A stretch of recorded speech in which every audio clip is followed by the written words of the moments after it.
माध्यमिक उपशिक्षणाधिकारी ढेपे यांच्याकडे महानगरपालिका शिक्षण विभागाचा कार्यभार।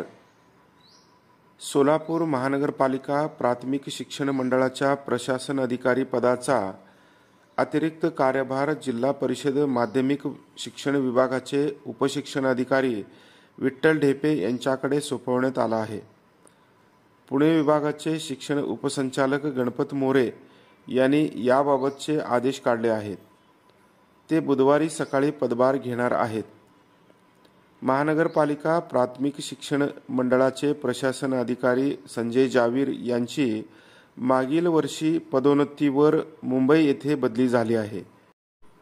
तेव्हापासून प्रशासन अधिकारी पदाचा अतिरिक्त कार्यभार महानगरपालिका सहाय्यक आयुक्त गिरीश पंडित यांच्याकडे होता।